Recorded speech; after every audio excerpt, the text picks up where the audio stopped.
বাকি সমষ্টিবিলাকতো আমি এনেকুৱা একোটা অনুষ্ঠান আয়োজন কৰিম মই সকলো মন্ত্ৰী বিধায়কক কৈছো যে মোৰ পৰা একোটাকৈ ডেট ল'ব লাগে আৰু হেনেদৰে আমি সমষ্টিবিলাকত গৈ মহিলা উদ্যমিতা আঁচনি ধন বিতৰণ কৰিম 10,000 পৰৱৰ্তী পৰ্যায়ত 25,000 তৃতীয় পৰ্যায়ত 50,000 বাকি 125টা সমষ্টিত আমি বিধায়কসকলৰ লগত কথা পাতি আলোচনা কৰি এটা এটাকৈ আমি সভা কৰি আপোনালোকক দি যাম আৰু যোৱা 1 এপ্ৰিল তাৰিখে এই আঁচনিটোৰ শুভ উদ্বোধন কৰিবলৈ পাই আমি গৌৰৱ অনুভৱ কৰিছো মহিলা উদ্যমিতা আঁচনিত প্ৰথম বছৰ আমি 10,000 টকা দিম অৰ্থাৎ 2025-26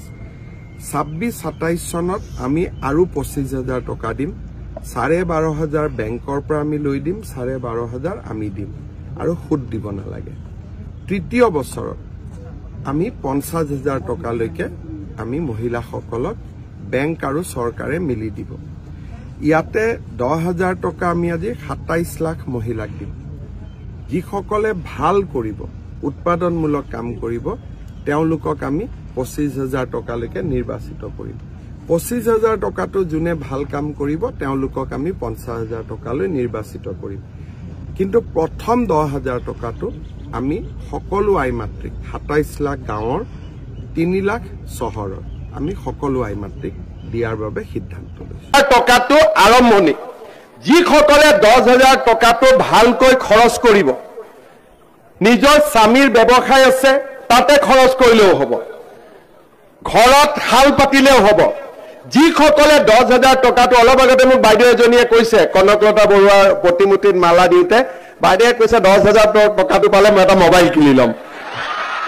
এইটো নকৰিব এই 10,000 টকাটো যোনে ভালকৈ ব্যৱহাৰ কৰিব তেওঁলোকক 1 বছৰৰ ভিতৰত আমি আৰু 25,000 টকা দিম প্ৰতিগৰাকী গ্ৰুপৰ মহিলাই 10,000 টকাকৈ লাভ কৰিব এতিয়া আপোনালোকে ক'ব গহপুৰত কেতিয়া পাম হয় নে নহয় হেতু জানিব লাগে নে নাই গহপুৰত কেতিয়া পাব এটো উৎপল বৰাই মোক যিদিনাখনে মাতিব সেইদিনাখনে মই গহপুৰতো দি যাম মই উৎপল বৰা আৰু ৰঞ্জিত দত্তৰ পৰা এটা সময় লম যে বিশ্বনাথৰ বাবে এদিন আৰু গহপুৰৰ বাবে এদিন আপোনালোকক আহি মই চেক দি থৈ যাম আপোনালোকে চেক লৈ ল'ব কোনো অসুবিধা নাই কিন্তু এইটোৱে শেষ নহয় যেতিয়া 10,000 দিম বুলি কৈছিল বহুতে বিশ্বাস কৰা নাছিল পুৱা দিনাখনটো বিশ্বাস কৰিব লাগিব কাৰেণ্টত শৰ্ট লাগিলে তো মানুহে গমেই পাব কাৰেণ্ট আছে বুলি হয় নে নহয় গতিকে এতিয়া মই নেক্সট কথাটো কম যিসকলে 10,000 টকাটো ভালকৈ খৰচ কৰিব নিজৰ স্বামীৰ ব্যৱসায় আছে তাতে খৰচ কৰিলেও হ'ব ঘৰত হাল পাতিলেও হ'ব যিসকলে 10,000 টকাটো অলপ আগতে মোক বাইদেউ এজনীয়ে কৈছে কনকলতা বৰুৱাৰ প্ৰতিমূৰ্তিত মালা দিওঁতে বাইদেৱে কৈছে 10,000 টকাটো পালে মই এটা মোবাইল কিনি ল'ম এইটো নকৰিব এই 10,000 টকাটো যোনে ভালকৈ ব্যৱহাৰ কৰিব তেওঁলোকক 1 বছৰৰ ভিতৰত আমি আৰু 25,000 টকা দিম আৰু যোনে 25,000 টকাটো ভালকৈ খৰচ কৰিব তেওঁলোকক মই 50,000 টকা দিম মুঠতে লাখপতি বনাইহে এৰিম আৰু সেই কাৰণে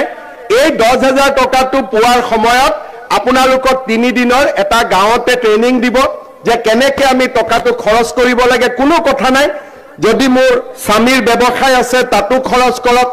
নহলে নিজৰ ঘৰতে খাল আছে তাতে খৰচ কৰক ভাল কামত খৰচ কৰিলে আপোনালোকে দ্বিতীয়বাৰ তৃতীয়বাৰো চৰকাৰৰ পৰা সহায় পাই থাকিব